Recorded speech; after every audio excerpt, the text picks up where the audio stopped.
Good morning, everyone, and a warm welcome to all of you. I hope you are keeping well. I am Pooja Butala from ICS College, Khed, and I am going to be your mentor for the subject Software Project Management. You know what is management? You must have observed at the beginning of the month, your mother gets some X amount as a monthly budget, and she uses it to spend for all the households and needful things, right? But you must have observed one thing, that in spite of everything, she manages it very well. You know how she managed that? She managed because she knows her priorities. She knows how much to spend and when to spend. And when you know your priority, you can do the thing successfully.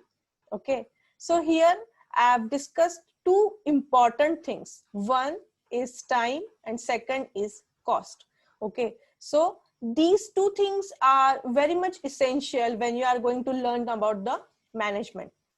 I'll give you one more example. If you want to buy a smartphone, and you get some amount from your parents, when you go to shop and you ask the shopkeeper for a smartphone with the budget that has been assigned by your parents, so the budget that you give the range, like I want to buy a phone from 12 to 15,000, or maybe 10 to 12,000, right? This end is going to be your budget that you are not going to exceed at all, right? But the lower limit is going to signify the quality that you are looking for. You may be looking for a good phone, you may be looking for good camera quality, you might be looking for a good RAM, right? You might be looking for the capacity, right? So this signifies the quality that you are looking for. So here we have discussed about the quality. Now these three things, time, cost and quality, is the core of management. Okay, so whether it is a project management or whether it is a software project management, these three things plays vital role. So let us begin with the subject, and let me share my screen with you.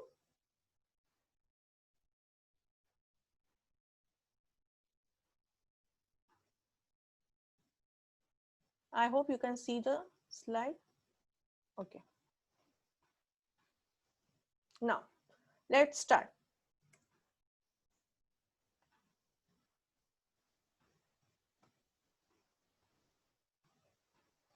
Introduction to SPM, that is a software project management. Software project management is a process of managing, allocating, and timing resources to develop computer software that meets the requirement. Now, one thing you make sure, when I speak about the project, it is what, or the software, what is software? Okay, or what is software project? Just consider when you do programming, a C programming, okay, so you have a statement to add two numbers, right? So what you do, you know the input you are going to process and you are getting the output. That is one program. When somebody asks you to develop or write a program to subtract two numbers, then to multiply two numbers, then to divide two numbers, these are four different programs, right? When you combine all these four programs in a same software, that is going to be your project. Okay, so there are three different types of project, and this is how the software companies actually works. Okay, there are three major type of software. One is off the shelf, that is they are ready to sell. Okay, like the software that we use every time, Microsoft Office, that is also a software, that is also a project, right? So that is available, you buy it, licensed copy, and you use it. That is one type of a project. Okay, another type of a project is a project where you actually want something for your business and you approach a software company and get it developed for yourself. Okay, that is the second type of a project. And third type of a project is you get an idea, then you develop something and it is available globally. Okay, so these are the three types of projects, right? So now software project management is for the project that is not yet started, and you have to complete it with the given time, with given budget, and with good quality. Okay. In SPM, the end user and developers need to know the length, duration, and cost of the project. It is a sub-discipline of project management in which software projects are planned, implemented, monitored, and controlled. Right? So this is a difference, that it is a discipline of project management, but here we are going to talk about the software projects, right? Now let us look at the tasks that are there in SPM. First is problem identification, then the problem definition, then project planning, project organization, then project resource allocation, project scheduling, tracking, controlling, reporting, and last is the project termination. Here, problem identification, this problem is not problem. This problem is going to be the problem statement or the name of your software. Okay, so when you start with the program, you know just the concept, right? So that is why it is called as a problem identification. So let us see what all these tasks are for.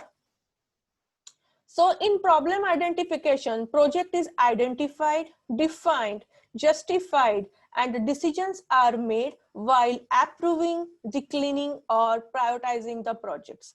Now, if I want a project for my library, if I want a library system, library management system, do you think I should go and develop a project if it is available everywhere? Okay, so before developing any software, you need to see whether say similar project or same type of projects are available or not. If it is already available, then it is of no use, right? So if you are going to develop it again and again, nobody is going to buy, or it is of no use. Why you should waste your energy?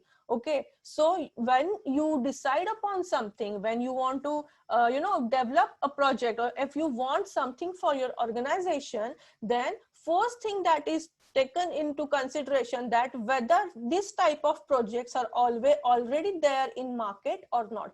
If they are there, then fine. If they are not there, then there is a point in developing some, right? In problem definition, the purpose of the project is clarified. The main product is project proposal. In project planning, it describes a series of action or steps that are needed for the development of work product. In project organization, the functions of the personnel are integrated. It is done in parallel with project planning. Okay, now organization. What is that? The functions of the personnel are integrated. It is done in parallel with the project planning. So planning is one thing and organization is one thing. Organization is not that organization. Organization says how you are going to do this. Okay, how you are going to plan. Maybe your resources, maybe your team, maybe the software, maybe the platform, how you are going to organize the whole scenario, and you are going to go about the development. Next is resource allocation. In resource allocation, the resources are allocated to a project so that the goal and the objectives are achieved. Okay, here in our case, like in software projects, the resources are very few. There are very few resources. One is the platform or the technology that you are going to work in. Then another is the laptop or computer, or the gadget that you are going to use.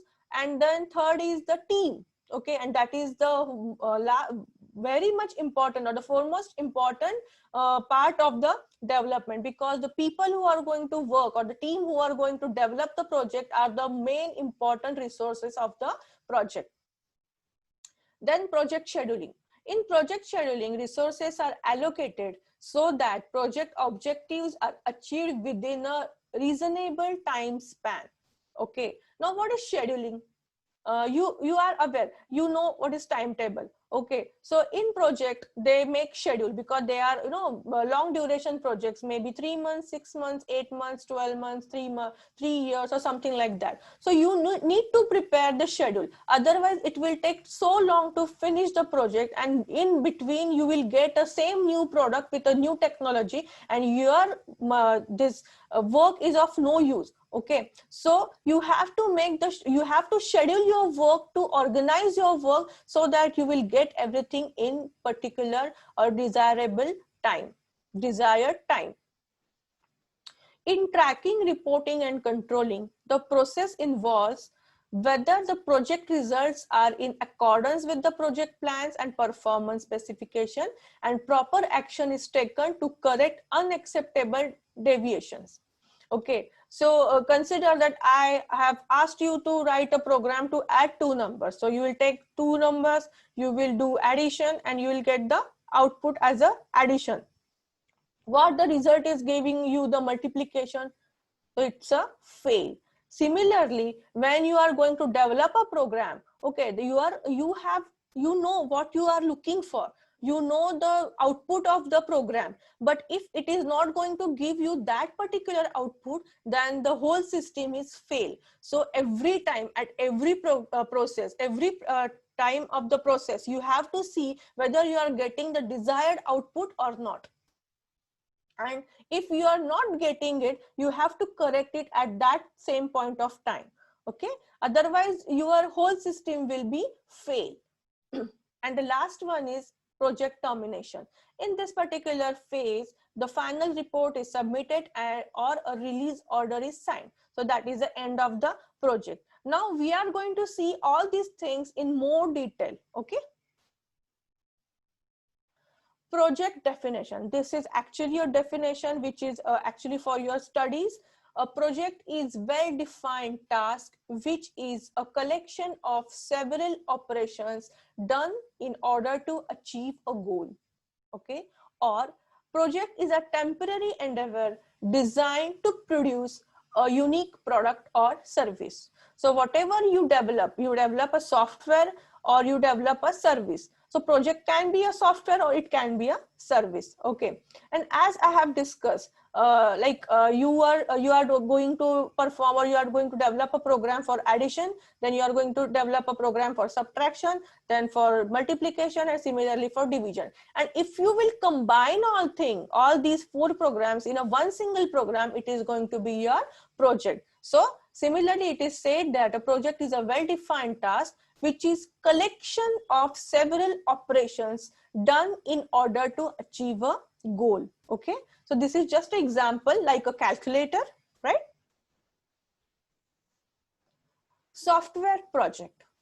A software project is the complete procedure of software development, from requirement gathering to testing and maintenance, carried out according to the execution methodologies in a specified period of time to achieve intended software product. So this is the definition of software project. Okay. Now, what is project? As we have seen the definition, that is, it is, you know, we collect some output and we create one project. But what is the project? You all are from IT or computer background, or maybe from management background, but you must have used many softwares till date. Maybe you have done online shopping. So online shopping, then online payments, online reservations. Okay, you must have used so many software till date. Here we are going to study how these projects are made and how they are going to maintain. Okay, so what is project? Just 10 years back, have you heard Swiggy or Zomato? Right, 10 years back it was not there. There was no Swiggy, no Zomato, no Amazon. There was nothing like that, or it was not that popular at that time, maybe. Okay, so somebody might have think, you know, there should be something which will give me food at my doorsteps with one call or with something. right? So somebody must have think about it, and then he developed some software, and right now there are n number of software which are used to deliver a food. So this is the idea, that you get something, you get some idea, or you get some inspiration that there should be something which is going to help us in a long way, right? So somebody must have thought of that and have developed a project, and right now we are using it. So for a project, there plays two things that plays the vital role, or there are two endpoints of any project. One is inspiration, and second is make it operative, that is the operation. Okay, so you get some inspiration, you develop a project, and then you are going to get it operated, right? So this is the main thing about the software, that whenever there is a software development, there is some inspiration that is going to play the vital role while developing the project. So these are the two things, inspiration, and the last is the operation. These are the two endpoints of any project. Now, why project management? As we have seen,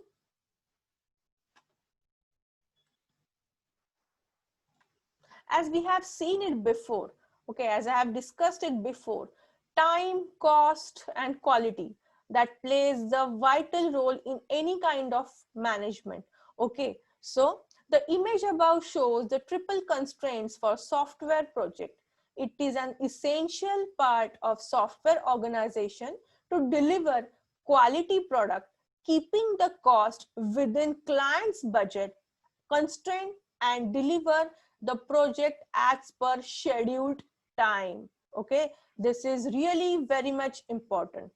There are several factors, both internal and external, which may impact this triple constraint triangle. Any of the three factors can severely impact any other two.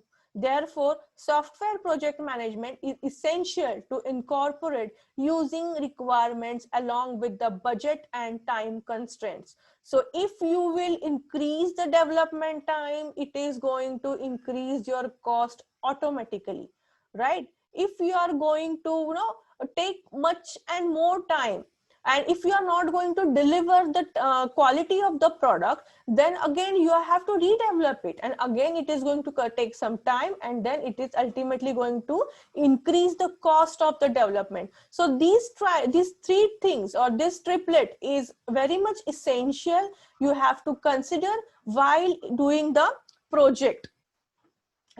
This project management or any management, it is a skill development programs. Okay, so all what is required or what is important to learn about it is, you have to just learn, or you just have to understand the concepts. Okay, you need to understand the concept, and you have to apply it when you actually do that, right? When you actually do, or when you actually develop a project, you need to use these skills and your skills. When then you will get the successful project. Then software projects versus other projects. Okay, this is a very interesting thing, that this project concept we heard many times. Like, this word we come across many times. Mainly we use this word for construction industry, like a residential project or commercial project, some bridge, road, something like that, like where this project word is used more frequently. But still there is a difference between our project, that is a software project, and normal project. Okay, so Fred Brook identifies some characteristics of software projects which make them particularly difficult. Okay, so why they are not same, though both are projects, but why the software projects are different and difficult than other projects? So these four things are invisibility, complexity, conformity, and flexibility. Okay, now invisibility. As you can see, while development of building, you can see the progress, right? First story is done, second story is done, third story is done, wall is being building, or you can see everything every time. Okay, it is visible. But in our case, you just cannot say this is 50% done, this is 20% done, this is 90% done, because it is invisible. So when a physical artifacts such as bridge is constructed, the progress can actually be seen. With software, progress is not immediately visible. Software project management can be the process of making invisible visible. Okay. Then next is complexity. Per dollar, pound or euro spent, software products contain more complexity than other engineered artifacts. Okay, it is really very much complicated to, whatever you spend, but it is really difficult to measure the progress and the success of the software projects. Third is the conformity. The traditional engineers usually work with the physical system and materials like cement and steel. Software developers have to conform to the requirement of human clients. Now, again, this is a point which we need to discuss. Because when a builder is going to build a project, he have that blueprint, he have that structure, right? This is how it is going to be. So here there will be wall, there will be door, there will be window, so everything is there, and laborers can actually work on that. Similarly, in our software projects also, there is a structure, everything is built, okay, that is the planning part, okay, everything is done. But still, you first and foremost thing is you need to understand what is the requirement from client, and that is one of the important and tedious job ever have.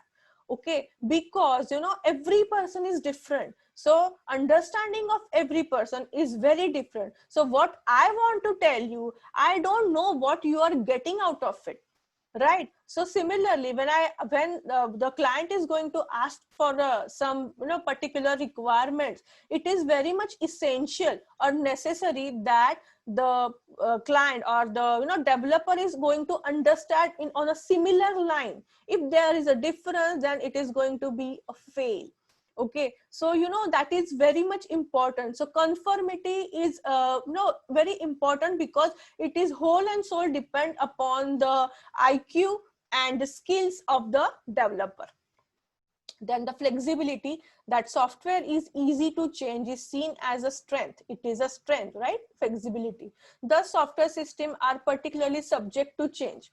Okay, so as you know, the technology is evolving every day. So you can see there are a number of different platforms which are coming in, many different languages, many development tools are there. So when you see something good and you can incorporate in your this project, you definitely can change over, right? If you have just started the project and if you want to change the platform right now with all this evolved technology, you definitely can. But in other project, when you see a good cement is coming in, so nobody is going to break all the walls and start the project again or rework again. No, he will not, right? So this is a plus point of software, that it is flexible. It can and you have to develop the software such that it should be flexible.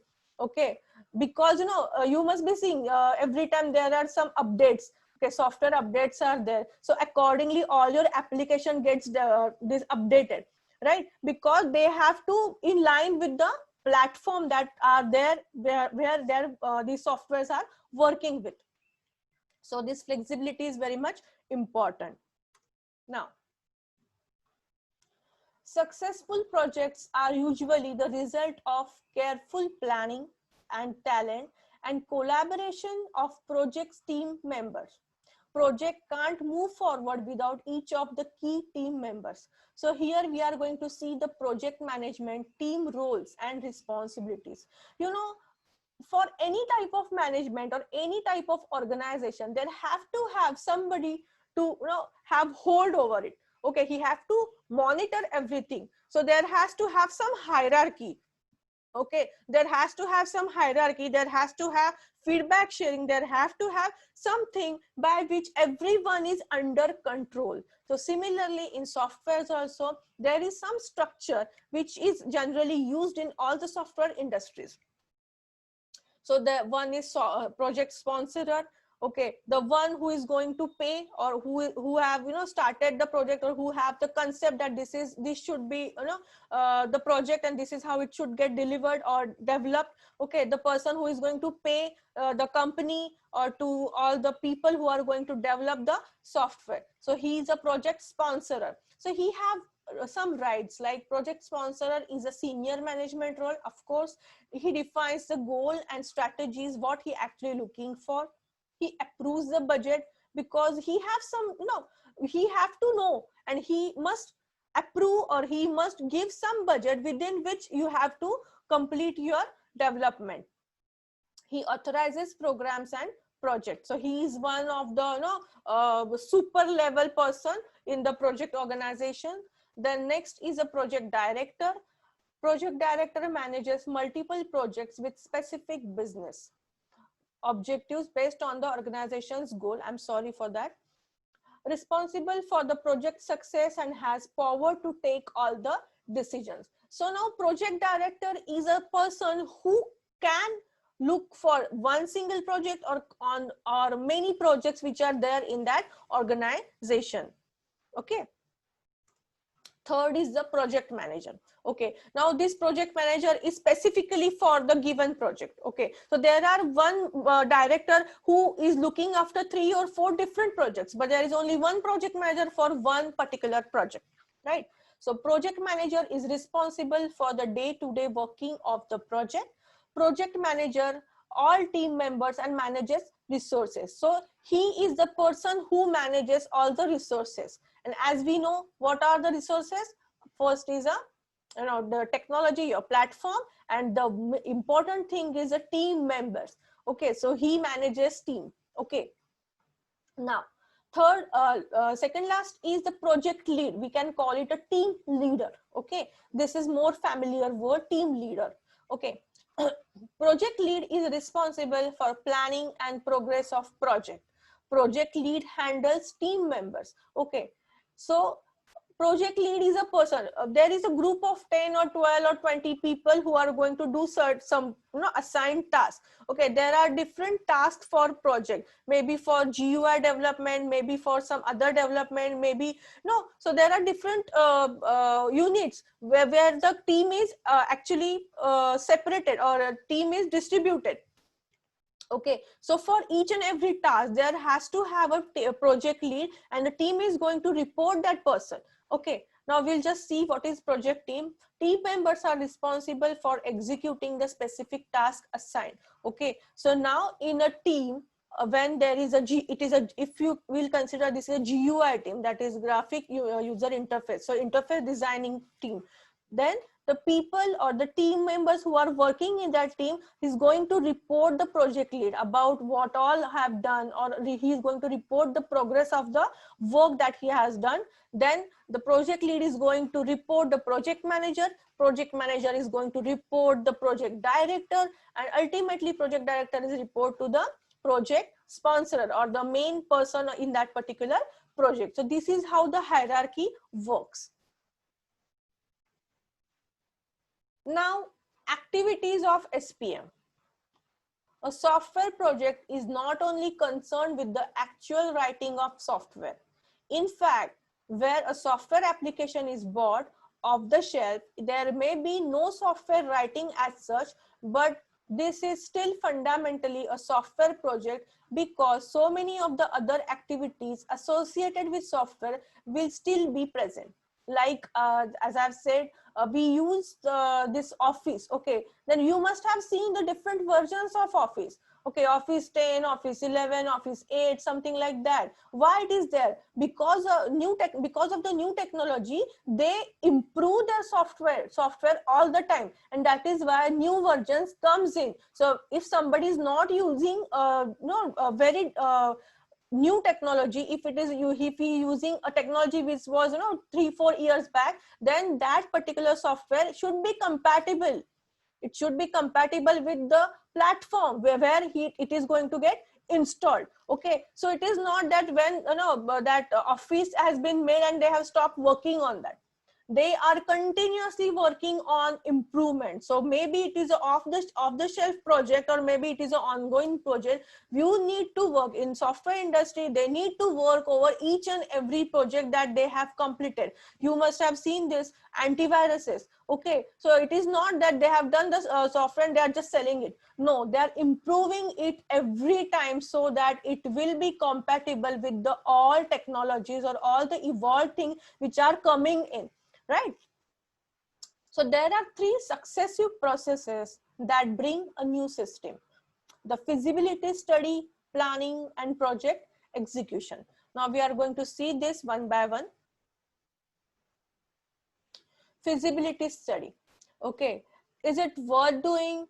Then planning, how do we do it? And project execution, do it. These are the three main activities, that is feasibility study, plan, and project execution. And it is called as a feasibility study, plan, execution cycle.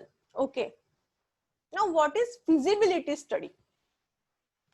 This is the start of any project.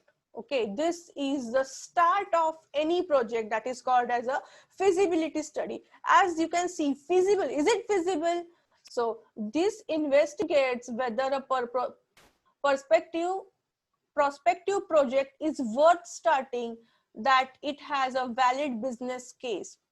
As I have said, if I want a good library management system for my business or for my college, you know, it is not that I'm going to just start developing a new software. I will see to it that whether there are no softwares available or not. And if there are good softwares which are already there in market, there is no use in developing such thing. So if we'll come up with the idea that we are going to develop a good software, this library management system, then it will be of no use unless you are going to, you know, give some different features into it. You are going to develop it in a new platform, or, you know, there has to have something which you know, which categorize that new project with your old projects. So there has to have something which will, you know, which is needed to start with the same project which is already there in market. Otherwise it will be of no use. You cannot see same type of project again and again, and nobody is going to buy the same type of projects again and again. So that is why the feasibility study is very much important. Information is gathered about the requirements of the proposed application. Requirements allocation can be complex and difficult. The developmental and the operational cost and the value of the benefits of the new system will also have to be estimated. So estimation is done at that very point of time. It is not the 100% estimation, but definitely they have to have some estimation about the operational cost, like in which technology you are going to do it, whether this technology is available for everyone, whether we are going to get the skilled workers, that is skilled developers for that technology. So all these things we have to take into the consideration while we are going to start with the any new project. Now activities of SPM, that is second activity, that is project planning. Okay, that was the second phase, project planning. What is that? If the feasibility study indicates that the prospective project appears viable, then project planning can start. Okay, so when you see, okay, we are going to develop a system, nobody have that system, and we are going to develop that particular system in a good different platform, we are going to give some good features into it, then okay, it is feasible. Now we have to start with the planning. So after feasibility study, we start with the project planning. Outline plan for the whole project and a detailed one for the first stage is formulated. It is not that you can, you know, plan the whole project at a glance.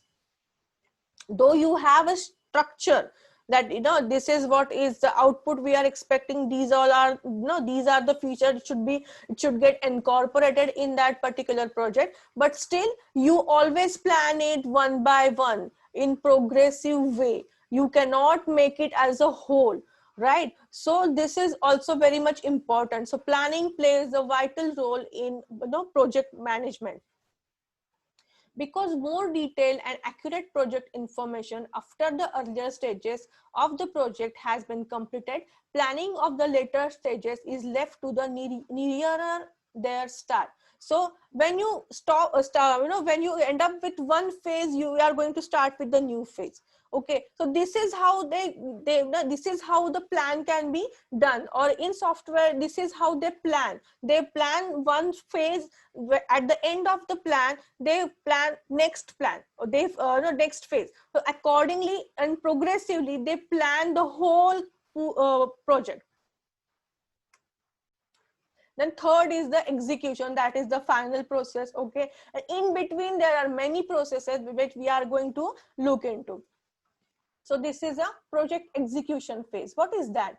The project can now be executed. Now you just have to think that there is a visible study have been done, then planning have been done, and now the project has been executed. So what is that? The project can now be executed. The execution of a project often contains design and implementation subphases. That is an important part for software, because you need to design and you need to implement. Design is making decisions about the form of the product to be created. This could relate the external appearance of the software, that is the user interface or the internal architecture. The plan details the activities to be carried out to create these products. Okay, so this is about the execution. About this execution, I just want to tell you one thing. When you create a software, there are two ends of the software. First is front end and other is a back end. Okay, front end is what you actually see and back end is what you actually develop, right? So these are the two different parts which are going to connect together to create a single project. So this architecture, this external architecture, that is the user interface also plays a very important role, because though your project is very nice in working, if the things are not clearer, if the fonts are not visible, if you are not able to see the things clearly or properly, or you don't know how to operate the project, you don't know how to work on that, it is of no use. So this GUI phase, this is a very much important part of any project execution.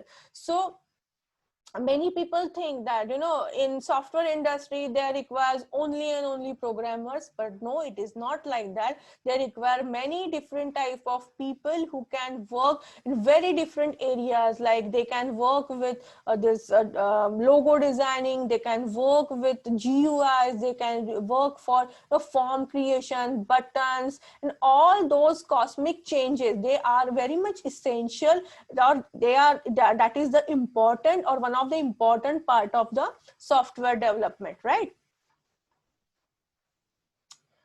Now next is project management life cycle. So these are the three things, or this is the cycle which ends the starting of the project and ending of the project. So this is the cycle of any project. So project management life cycle is accomplished through the processes. The project management life cycle is the framework for project management activities. So the three main frames are like framework signifies the three main things or phases: project initialization and planning, project tracking and monitoring, project closure. Okay, project closure, so you can understand. But what is this tracking and monitoring? That is also very important. So we will go one by one. Project initialization is defined as the process of analyzing, approving, and starting new software development project. Project tracking and monitoring is defined as the process of tracking and monitoring the progress of the project against the project plan. And project closure is defined as the process of effectively capturing all the project assets, learning, and close the project. in these three phases, this tracking and monitoring plays one important role, because you plan everything. Okay, you have planned everything, you have managed or organized your resources, your platform, your technology, everything is set. But you have to see to it whether it is executing as per your plan or not. Okay, whether it is giving you the output that you are looking for, whether it is giving you the desirable output, or it is giving something else. If it is not giving, or if the project execution is not on the track, or it is going haphazard, you have to monitor that and you have to correct it. So while developing a project, at every single phase there have to have tracking and monitoring, so that each and every phase goes smoothly. Okay, now software development life cycle. This is the core, or the heart of software project management, that is software development life cycle. You may see all these things, or you can read or learn these things anywhere, but in software industry, this is one of the important things which they use as a concept, or this they use as a regular practice while they actually develop a product. Okay, so this is one of the important thing. And when you are going to develop your project, if you are in third year, or you are in a B fourth year, you need to look into that, or you need to consider this SDLC as the important thing, because while developing your project, you have to apply all your skills for this SDLC. When you will go through this, or when you will apply this SDLC to your project is already going to be a successful project. Okay, can be, because using this you will be able to finish your project in time, with the quality and with the desired output. So this is heart of software management. Okay, so SDLC is a well-defined, structured sequence of stages in software engineering to develop the intended software product. Okay, so SDLC takes care that whatever you want to design, you get it the way you want it. Okay, it will it is there because it is going to monitor every time that you are doing it correct or wrong. If you are not doing it correct, you need to do it, and you have to be on track. You have to use your planning, and accordingly you have to develop your software. SDLC provides a series of steps to be followed to design and develop a software product efficiently, right? So there are there could be 9 phases, 7 phases, 8 phases, but this is the these 7 phases are the important phases which any software industries also work upon. So these are planning, again planning, defining requirements, designing and prototyping, software development, the actual development, or we can call it as a coding, then testing, again one of the important thing, deployment, and operations and maintenance. So these are the important, very important 7 different phases, or the steps when you are going to develop your project or any kind of software. Okay, we are going to see it one by one in more details.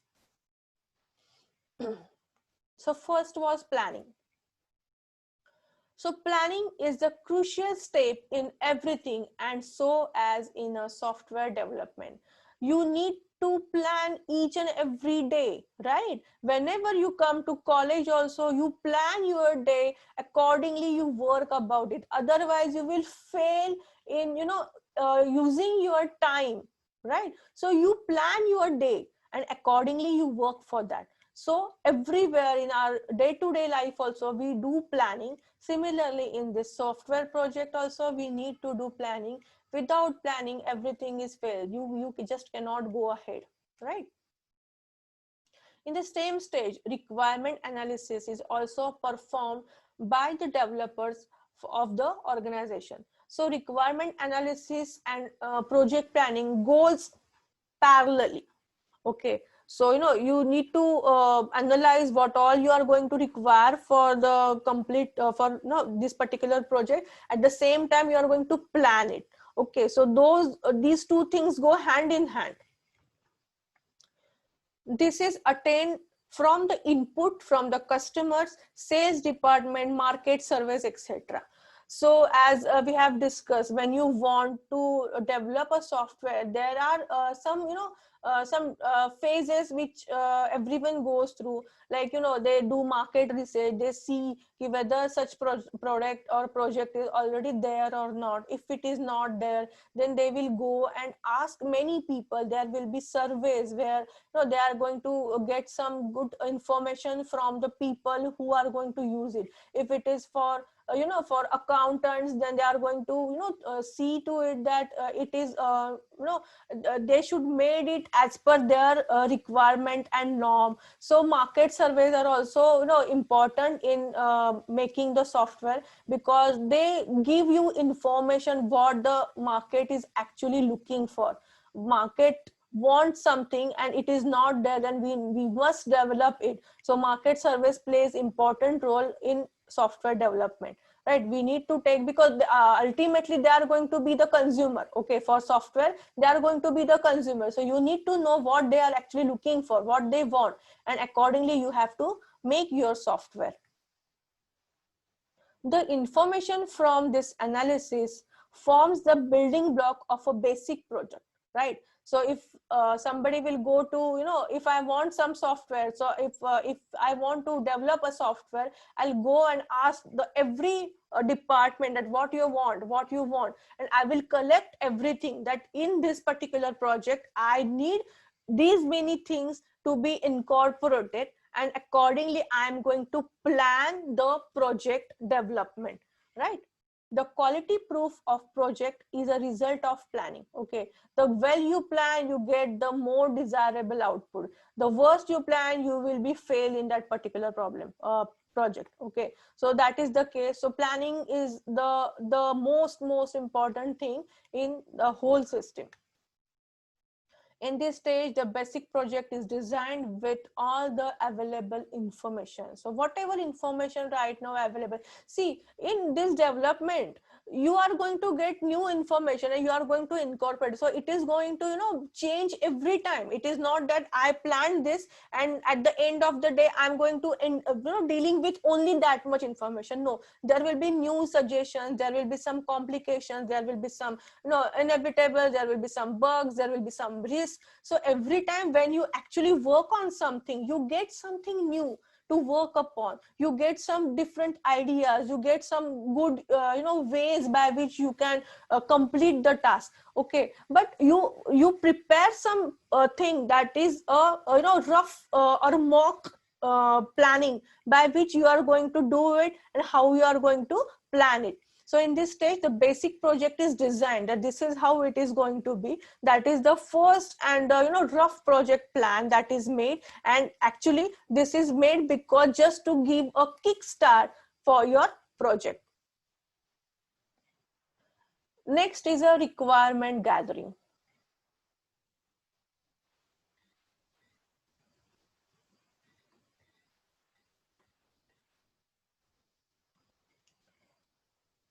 Requirement gathering, what is that? In this stage, all the requirements for the target software are specified. So you must know before you actually start with the project, you must know what all things that you are going to require while development.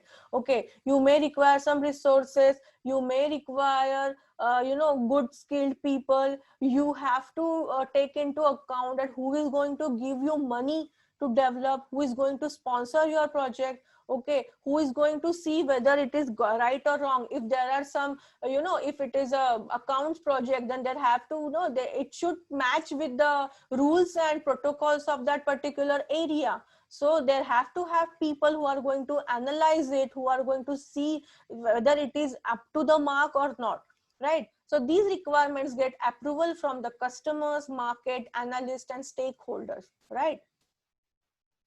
This is fulfilled by utilizing SRS, that is Software Requirement Specification. This is a sort of document that specifies all those things that need to be defined and created during the entire project cycle. So in short, you can say this is a small essay about the project that you are going to develop in future. So you know everything in hand.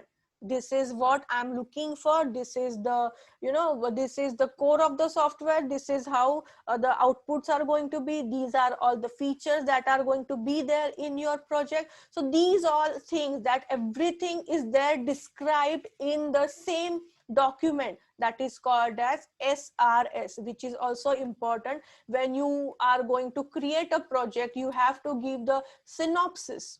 That is nothing but SRS. That is, it is a short and sweet description about the project, where you are going to explain each and everything, like the technology, the planning, the output, how we are going to test it, and everything. It is going to give the snapshot, or it is going to give a quick review how it is going to be, right?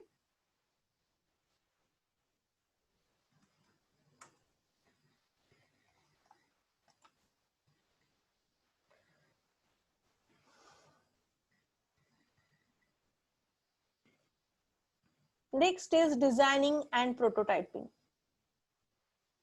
This is now we have moved slightly to the coding part. So this is designing and prototyping. Prototyping can be a part of designing phase. A prototype is like one of the early versions of software in the iterative software development model. It demonstrates a basic idea of how an application looks and works. This hands-on design can be shown to the stakeholders. Use feedback to improve the application. It's less expensive to make a change in a prototype than to rewrite the code and make a change in the development phase. Now, this is very interesting. Okay, as I have said, it is very important to, when you use any software, it is very important that it should have a good GUI, it should have a good interface, right? If it is not there, then though your software is working very fine, it will be of no use, because ultimately the user who is going to use it is not able to work upon it. Then what is the use in developing? Okay, what is the use in spending so much money and time over it? So when a sponsorer have sponsored a project and you start working upon it without any good planning, you have not done anything, you just started coding everything you done it, and you showed to the sponsor, and he said no, it is not I was looking for, or this is not the way I want it, then your whole all your work, or all time you have taken for developing that is of no use. It goes waste. Okay, so to avoid that, to avoid this particular thing, what generally does in the software industry is, what they do is they make a mock project. Okay, you are aware of this mock test or something, so you know what is mock. So they create the mock projects, they develop a prototype. This is how it is going to be, they show it as it is, this is how it is going to work. Or they design it like a prototype, and they show it. Once it get approved, they actually work on the actual designing. So mock or prototyping is very much important to save the time. Okay, because if it will not get approved, your whole time or your whole energy goes waste. So the designing and prototyping is important before you actually start with the designing of the software. Okay, so it is just it is just a design, this is how it is. Okay, like the blueprints. Okay, or you have seen that in this projects also, construction project also, everything is there. Okay, that is a structure plan. Okay, this is how it is. It is not actual. Or you must have seen that miniature models. You must have seen that miniature model. That is also same. That is also what? That is a prototype. Okay, this is how it is going to look, right? So this is also prototype. So this is a model which actually gives you the whole idea. This is how it is going to work, whether it is okay or not. If it is not okay, you can change that miniature model at that right time, right? If you will build the building and somebody says, no, I don't want like that, it will be of no use. It is going to, cost you more. It will no, it is of no, it is going to be fail again, because it will take more time, more money, more people, more energy, right? So to avoid all these things, you need to have something which gives the clear idea that this is how I'm going to develop, and if it get approved, then you can actually start with the working, right? The design phase models the way a software application will work.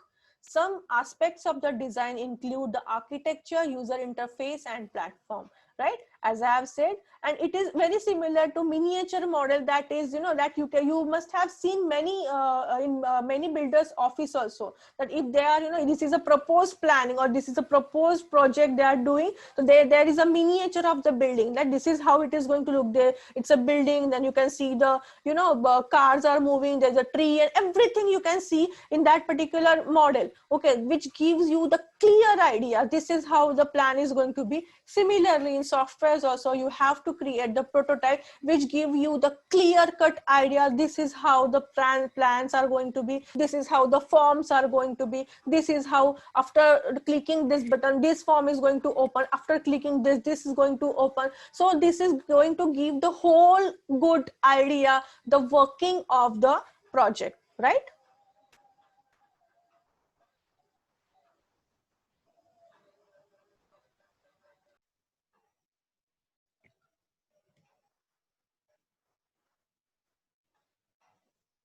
Then programming, communications, and security. Okay, not just the programming language, but including methods of solving problems and performing tasks in the application. Communications defines the methods that the application can communicate with other assets such as central service or server or the instances of the application. And the security that defines the measures taken to secure the application may include SSL traffic encryption, password protection, and secure storage of use credentials, and so on and so forth. So basically what is important is, while in this particular phase you have to give the whole complete idea how the project is going to be, how you are going to program, what is going to be the platform, how the forms are going to look, how you are going to give the communication, whether it is a centralized system, whether there will be a server or not, how many peers are going to be there, how many people can use it, so on and so forth. Okay, but you have to give the clear idea, and the programmers which are going to develop that software, they will get the complete idea about the project. And it is really important for programmers to know the project very well, because if they will not understand, they will be on the other line and they will make mistake. They are going to commit mistake if they will not understand the usage, the whole concept of the software. So it is really important for everyone to design and prototype your project beforehand. Now comes the next phase that is important, that is software development, the actual coding. Here goes the actual coding. Okay, at this stage the fundamental development of the product starts. So here actually your development starts. So now this time, or by this time, everybody is clear with what his or she's work is or task is, what he is supposed to do. There are different departments, as I have said earlier.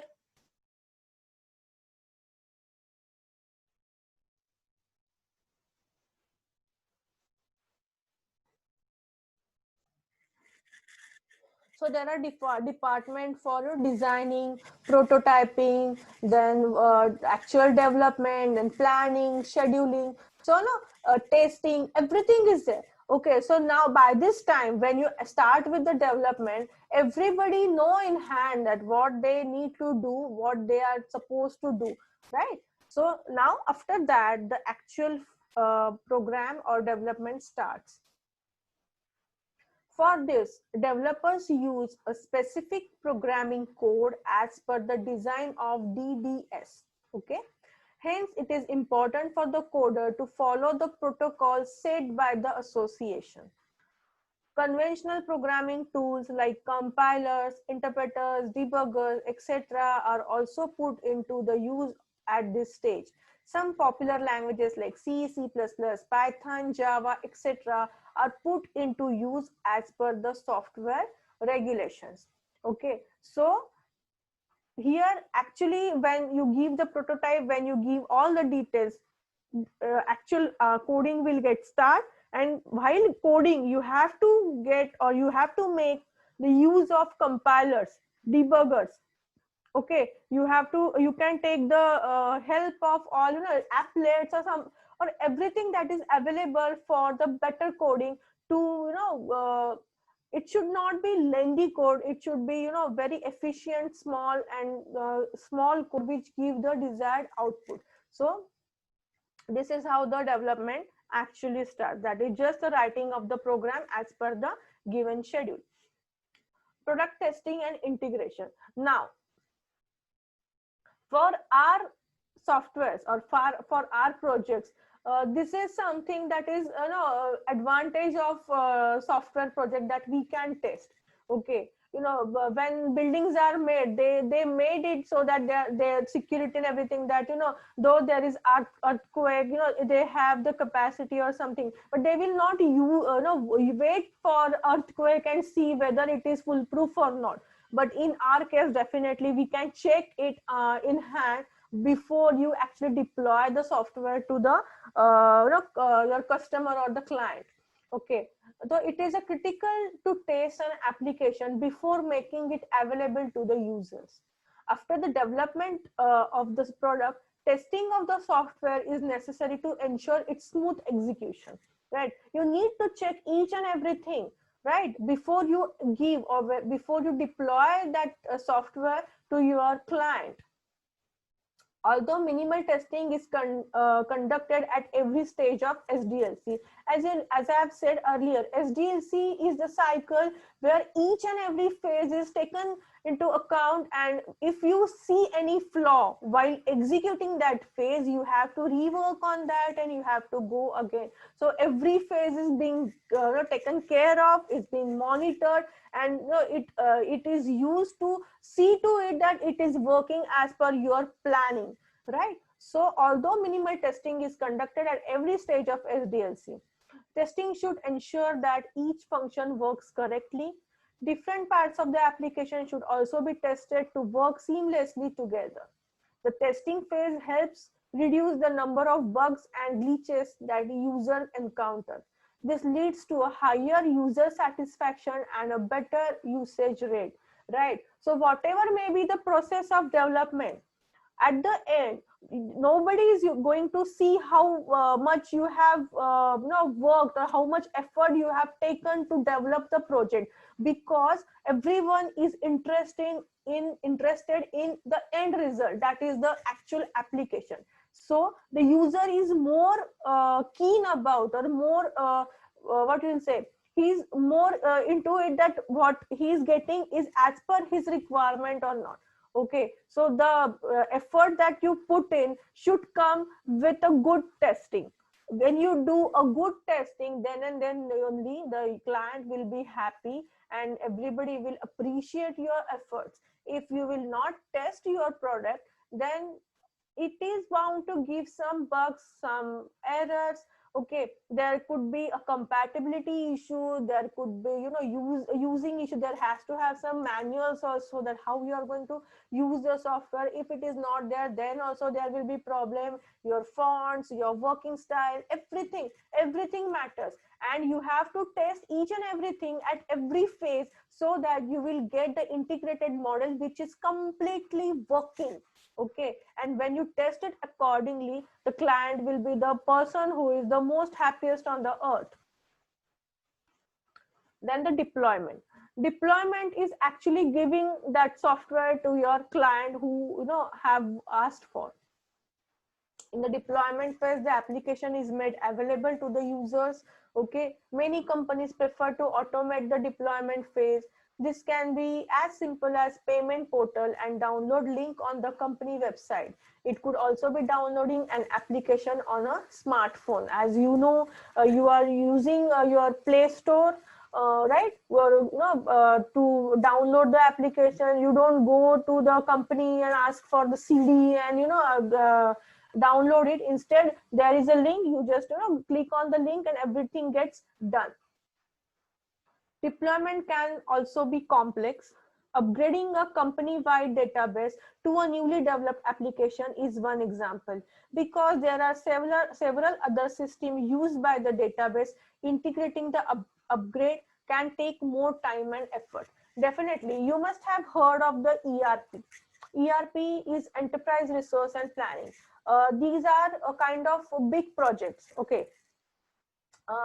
You must have heard of SAP. That is one of the projects which has been made, and many industries, many different industries, I will say, maybe accounts industry, industry which are into this financial thing, software industries, electric industry, many different mechanical industry, many industries use this software because they have made it such a way that you can customize it according to your needs. Okay, according to the needs or the protocols of your organization.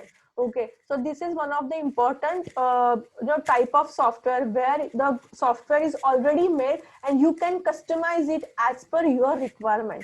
The three types of projects we have discussed before. This is one of it.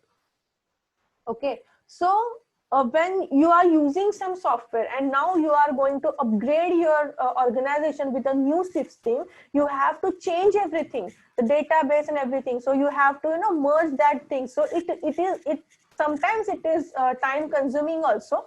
Okay, but deployment is actually giving your product to the client and making it work in their environment. Okay, you have your development tool, like you are using on your desktop or laptop, you have everything. But when you actually deploy your software to the client, you have to see to it that it meets the requirements.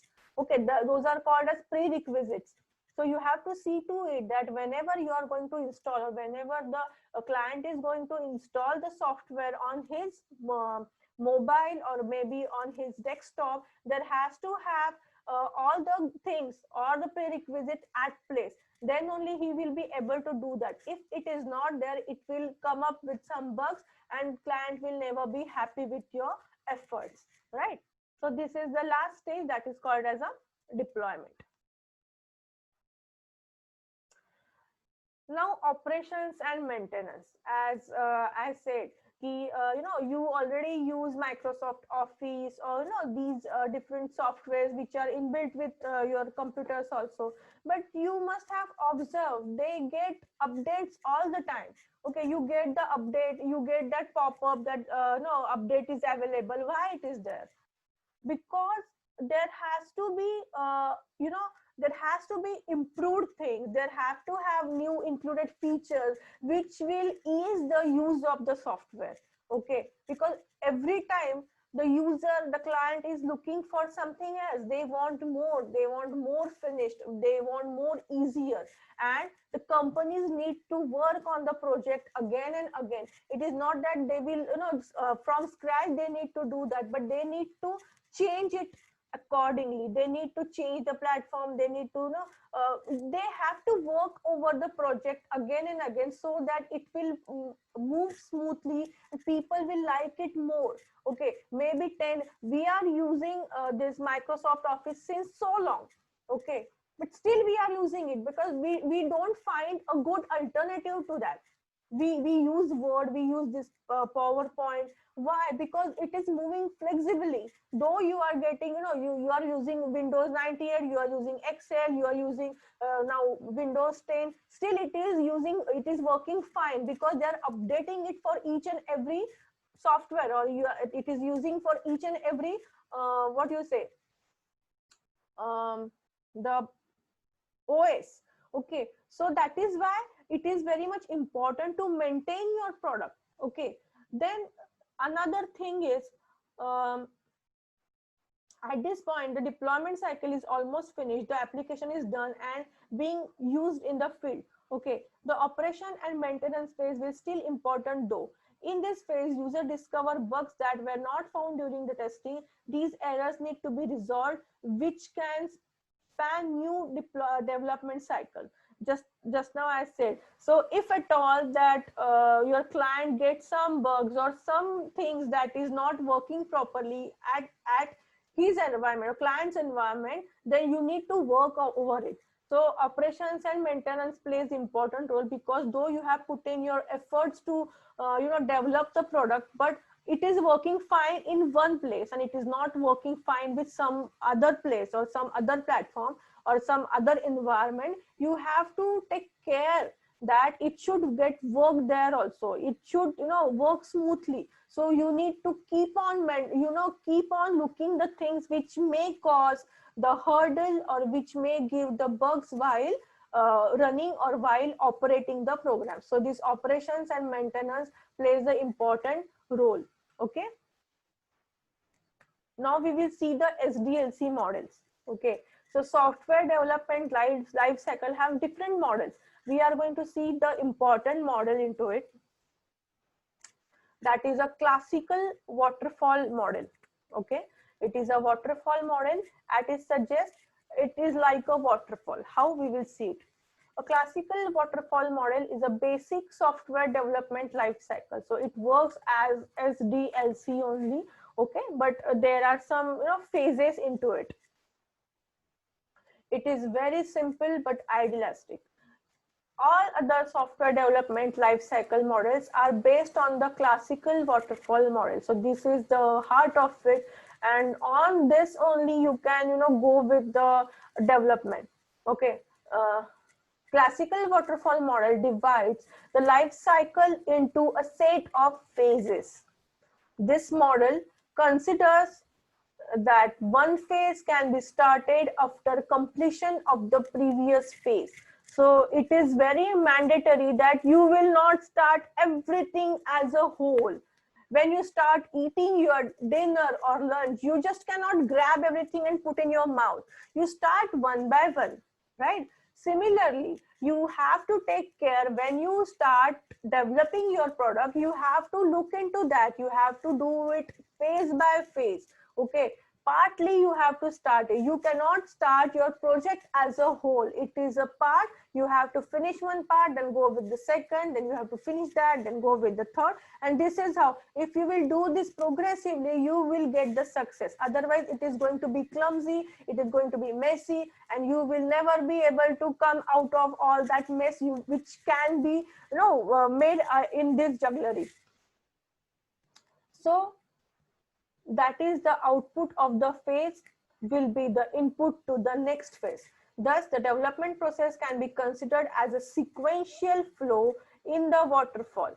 Here, the phases do not overlap with each other. So every phase has its own meaning, it has its own work to do, and the output of that one phase is going to be the input of the other phase. So it will take it as an input, it will work in that particular manner, then it will produce some output that is going to be the input for the third phase. This is how sequentially it is going to work, and that is why it is said as, it is called as waterfall model, because it starts from the top and it is going to give input to other, then input to other, and this is how step by step it is going to finish the cycle. So it has 7 different phases. Feasibility study, again, requirement analysis and specification, designing, coding, unit testing, integration and system testing, and maintenance. These are the different steps or phases of the classical waterfall model. From your exam point of view also, this is one of the important model. Okay, so these are the phases of this classical waterfall model. Again, we'll talk about the feasibility study. The main goal of the feasibility study is to determine whether it would be financially and technically feasible to develop the software, right? Then feasibility study involves the understanding of the problem and then determine the various possible strategies to solve the problem, right? These different identified solutions are analyzed based on their benefits and drawbacks. The best solution is chosen and all the other phases are carried out as per the solution strategy, right? So feasibility study, as we have seen in our first SDLC concept, it is the same again. Then next is requirement analysis and specification. The aim of the requirement analysis and specification phase is to understand the exact requirements of the customer and document them properly. This phase consists of the two different activities. First is requirement gathering and analysis, and second is requirement specification. In requirement gathering and analysis, firstly, all the requirements regarding the software are gathered from the customer, and then the gathered requirements are analyzed. We need to check what the customer is demanding for, what the customer is asking for. The goal of the analysis part is to remove the incompleteness. Okay, an incomplete requirement is one in which some parts of the actual requirements have been omitted. Okay, like some haphazard requirement, okay, which have no base, there is in between. So if such requirement is there which you cannot understand, you cannot work upon, you need to separate it. Okay, and inconsistencies.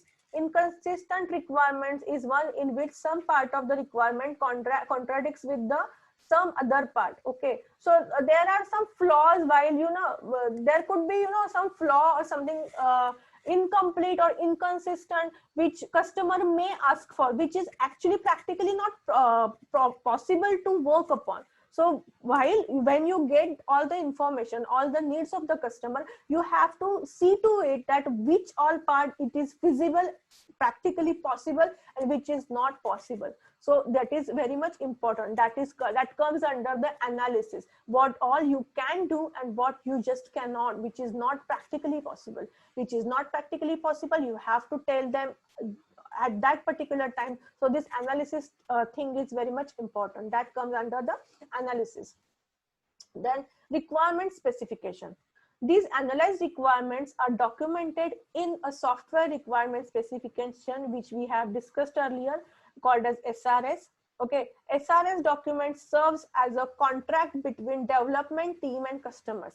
Okay, from this, it is there. It is from legal point of view also. When you commit somebody for, you are going to deliver the product, they should know, and you also should know what you have committed and what they have asked for. So there should not be any type of dispute after that. So, when a customer is going to give you the contract to develop a project, he will give you with all his requirements. So similarly, you also have to tell, you have to analyze and give the proper documentation that these all things are going to be incorporated in the project. If it is not, then it is going to be a point for the dispute or kind of misunderstandings, which may lead to a misunderstanding. So this is also very much important for both the parties. Then the next model is iterative waterfall model. Okay, it is you say it is a kind of sibling of the waterfall model. There is no difference, but the difference which is there is very much important. You can see the arrows here. In first, we have seen all these 7 phases, but the arrows were only downwards. Okay, but in this particular model, you will be able to see that there are some upward arrows going on. Why it is there? The iterative waterfall model provides the feedback paths from every phase to its preceding phase. Feedback paths. Okay, feedback paths is important here, which is the main difference from the classical waterfall model. So when you are going to perform the feasibility study, then requirement analysis, designing, coding, then integration, maintenance, every point of time, it is going to give the feedback. Okay, this is how it is working, or it is not working, or there is a change, or there will be any other thing. But when after finishing of the first step, if we get the chance to improve the previous step, we should. Okay, this is going to create a good model or good software in future. So that is one of the important thing, and that is the slight difference between the normal waterfall model and the iterative waterfall model, right? Now this is the spiral model, which is also one of the important. I say everything is important, but still this is many industries use it. Why? I'll tell you. Spiral model is one of the most important software development cycle models, which provides support for risk handling. Now, this risk handling is a topic, it is very important topic in softwares, because there are n number of risks. There are numerous risks which may arise during software development, and this is a model which identifies the risk and gives you how to go about it, right? So this is used for that particular thing. Each loop of the spiral is called a phase of the software development process. The radius of the software represents a spiral represents the expenses or the cost of the project, and the angular dimension represents the progress, how much you have finished and what is the cost that has been spent till the time. The loop of the spiral is also is called a phase of the software development process. So this is a model which in a way gives you a kind of look that what is the progress of the development. Okay, it is going to give you how much time has been spent already and what is the progress. Okay, which all things we have been already done and which are there to develop yet. Okay, so it is going to give everything at a glance, and that is why it is one of the important model which many industries use. Okay, because it is for the risk handling also. Risk is not only the bugs or the inevitables or the circumstances or the the incompatibility with the platform. It is also with going off the schedule. Okay, that you have planned to now make a task, to complete or finish a task in 10 days, and it is taking 30 days, 50 days. This is also a risk, because it is going to going to shake, or it is going to change the whole other schedule. It is going to change the whole scenario of the project scheduling, right? So it will give you all type of risk at that point of time, and you can take the action over it. So objectives, determination, and identify the alternative solution is the first quadrant. Second, identify and resolve the risk, which says the second quadrant. Third is the develop next version of the product, and fourth is review and plan for the next phase. So these are the four different corners or the quadrants, which gives each and every aspect of the program development or project development. So now we will see each and every quadrant one by one. First, objective, determination, and identify the alternative solution. Requirements are gathered from the customers, and the objectives are identified, elaborated, and analyzed at the start of the every phase, as we have seen in waterfall model also, right? Then identify and resolve the risk, that is the second quadrant. During the second quadrant, all the possible solutions are evaluated to select the best possible solution. Then the risk associated with that solution is identified and resolved. At the end of this quadrant, prototype is built for the best possible solution.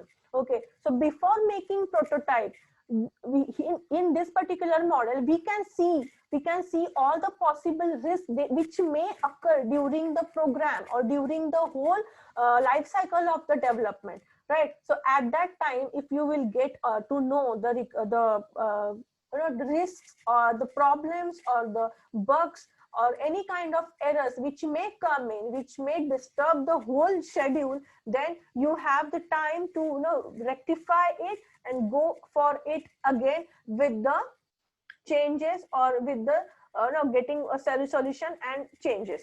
Okay, so after doing all this, after getting through the risk and everything, after resolving the risk, then only you are going to start with the prototyping. As we have discussed the importance of prototype, here also it signifies the same, that after that, when you know the risk and everything, when you rectify everything, then you will go with the prototyping to build a prototype model. Okay.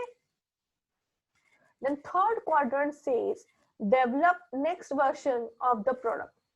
During the third quadrant, the identified features are developed and verified through testing. At the end of the third quadrant, the next version of the software is available. Okay, because everything is tested. So if you see any kind of bug, or if you see the result is not up to the mark, or the outcome is not as per the desired thing, you have a set of everything, and you can, you have to rectify things so that you will get the next version, right? Because the version that you have created is not giving you the desired output, so you are going to work up about it again. So you will start with the first phase, then second phase, then third phase. When you see it is not working again, so when it goes like spiral way, it will give you the next version of the software. Review and plan for the next phase. In the fourth quadrant, the customer evaluates the so far developed version of the software. In the end, planning of the next phase is started, right? So in the review and plan for the next phase, you have to see that it is meeting, like, you develop a version and you test it, you see to it that whether it is meeting the requirements. If it is not meeting, then you have to start again. So this is how it goes. That is why, so first, one spiral, then second, then third and fourth. This is how it, the way it goes, bigger and bigger, the size of the the radius goes, and it goes ultimately, it it signifies that the cost of the project is also expanding at every spiral which has been made because of the project development. Okay, so these are the four different quadrants which which are used to develop the software. Okay, now project estimation techniques. This is for everything, or any kind of business or anything, what is more important is return on investment, that is called as ROI. Okay, so whatever you spend, okay, you must get with that, but you must get something out of that. If you have invested some X amount, you must get X plus one. That is the meaning of the business. Otherwise it is going to give you only a loss, or it is going to give you panic. So when you are going to develop a project, you have to estimate how much money it is going to take, how much cost it is going to require. At the same time, time is also mandatory, because the more the time, more the cost. Okay, they are equally important aspects of any type of development or any kind of management. They are inversely proportional to each other. Like one goes up, other is bound to go up. When it will increase the time, it is going to increase the cost, and vice versa. So these are the very much important things while development of the project. You have to do the project estimation, and there are some techniques that we are going to see here. First, why to estimate, why it is estimate, or why estimation is important when the project is not done, when it is in a very conceptual level, still we do estimation. Why it is important? This picture says all. Just now I said it.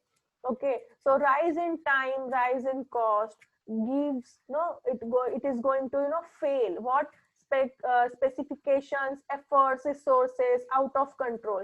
So when time, it is taking much time, or it is taking much cost, everything is going to fail. Okay, you will never get a balanced thing. So you have to estimate everything. It is not only about the money or the budget. It have to be estimation of time and cost both. Okay, if you will only estimate about the time, then then also it is of no use. And if you will estimate only the cost, then also it is of no use. So you have to estimate both the things at par so that everything will be in a correct place. So what is project estimation? Software projects are controlled by 4 major parameters. First is requirements, that is from the client. Time, that is the schedule or the duration in which you are supposed to complete your task.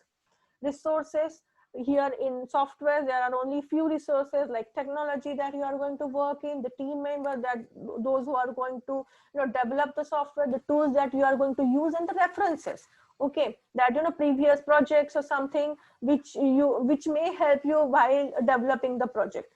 The fourth most is risk of new technology, new environment, and new competitors. As I have said, when you are going to develop something and you are going to take so long that you have not working on it every day, and you are taking too long to develop something, in the meanwhile somebody with some good features may come up with a new technology, okay, or with the new software. So this is a risk. If you are if you are taking too long, if though you are making a very good project, but if you are taking too long, meanwhile if there is a new technology or new competitor, then there is a risk, okay, then nobody will going to purchase your product, then this whole effort goes waste. So these 4 aspects you need to work on in time before you actually start with the project. So, project estimation is the process conducted to establish target values for software activities and parameters.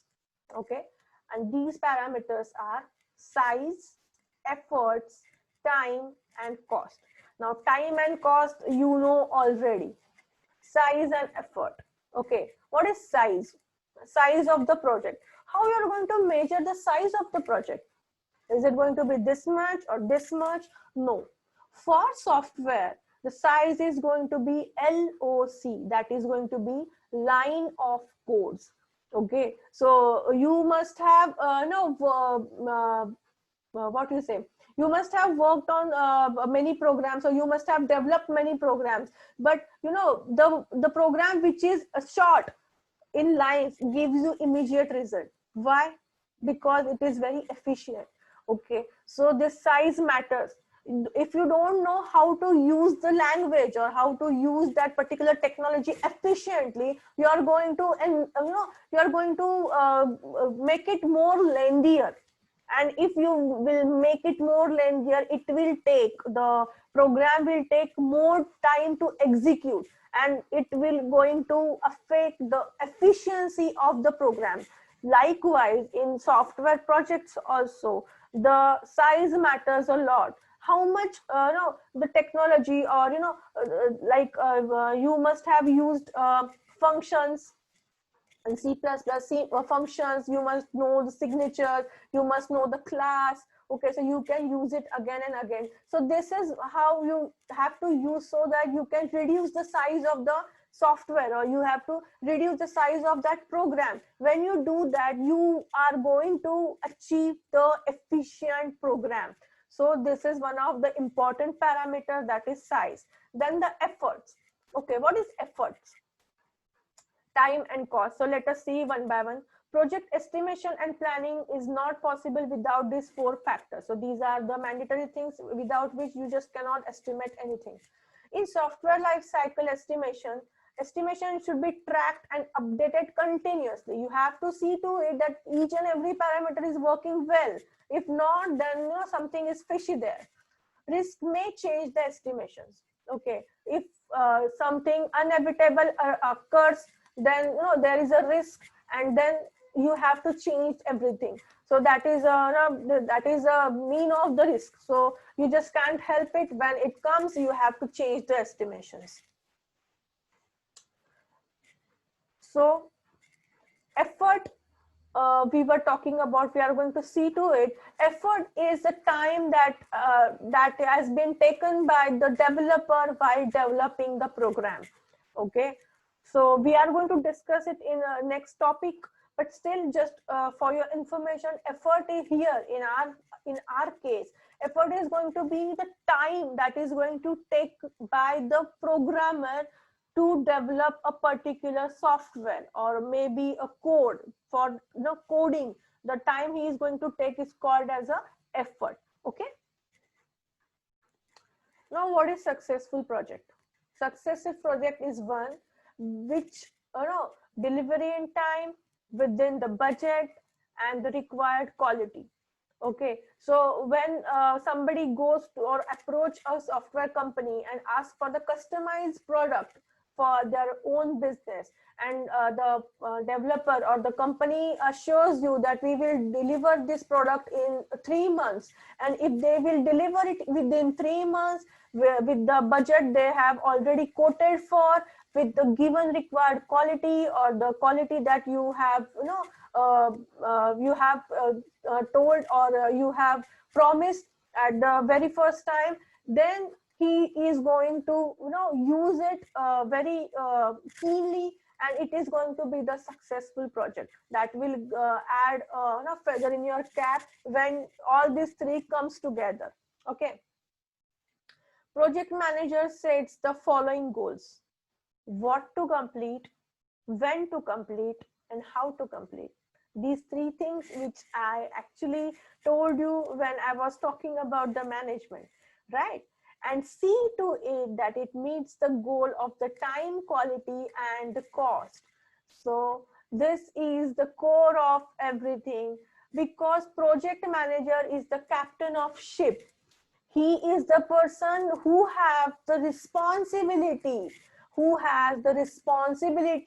to deliver the project the way you have promised to, right? So it is his duty to look after each and everything that comes for completion of the software. Okay, so it is his goal or it is his role to see to it that what he have to complete and when and how, right? And within the quality, within the cost and the given time frame. So when this everything comes together, it is called as a successful project, which is good for the manager also and for the client also. Now we will see the estimation techniques. Estimates are an input for planning the execution of project. Okay, so when you want to code something, or when you are going to start development, before that you need to plan. You need to plan each and everything. Okay, you need to plan. When you just write a program or code in C, you need to plan which all variables you need to declare while writing a program. This is also planning, right? When you are going to write a program to add two numbers, you have to declare two variables. When you want to show the output in you want to show the output, you have to declare third variable as an output also. So this is how you plan it, but this is required when you actually write coding. Similarly, here also there are some inputs which we have to take care of. So estimation determines how much money, effort, resources, and time it will take to build a specific system or a product. Okay, the four basic steps in software project estimation are: estimate the size of the development, estimate the effort in person months or person hours, estimate the schedule time in calendar months, and estimate the cost of the project.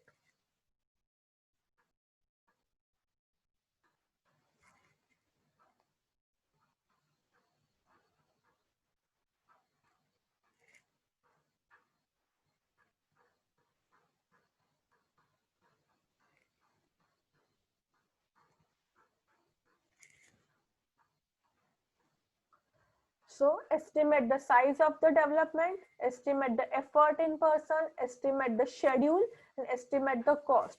So size, you just cannot say I'm going to write a program which is of 10 lines. Okay. So at a glance, you just cannot say that, but you have to minimize the length of the code so that it will work efficiently and it will become lighter. Okay. Estimate the effort in person months or person hours. Like I said, the team members or the skill developers are the only resource that we have. Okay, so it is really dependent. He is the person on which who the success of the project is dependent on. Though project manager tells you to work or develop this particular output or develop this code, but if the programmer or the developer is not efficient, he is not skillful, he is going to take more time and the whole schedule is going to fail at that point of time. Okay, so it is really matters the person who are going to be as a programmer in that particular project. So estimate the effort. So he need to estimate something, and accordingly he need to choose the people. Like if for particular thing, for designing particular form, if somebody requires 1 day or 2 day, accordingly he need to manage the week. Like to complete this particular thing, it will take 10 days or 15 days, and in this particular days he need to take care of all the holidays, personal offs, each and everything that comes in as a which may as an obstacle while doing the project. If the person is not there, if he is on leave for some days, then it is going to increase the duration, right? So while making planning, they need to take into account that how much time that person is available, and accordingly he should make the scheduling of the task.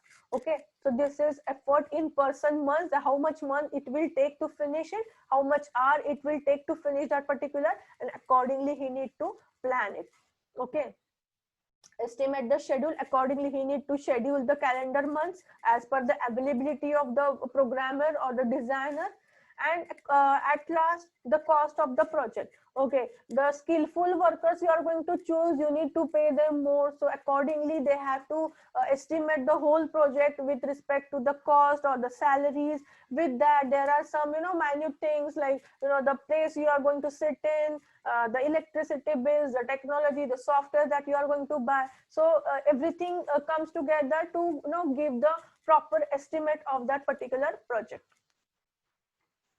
There are few methods by which you actually can estimate the software, which are algorithm, then analogy, then top-down approach, bottom-up approach, expert judgment, Parkinson's law. These are the few estimation methods which we are going to discuss in the next session. So that's all for today. Tomorrow we will discuss this and much more to come. Thank you so much.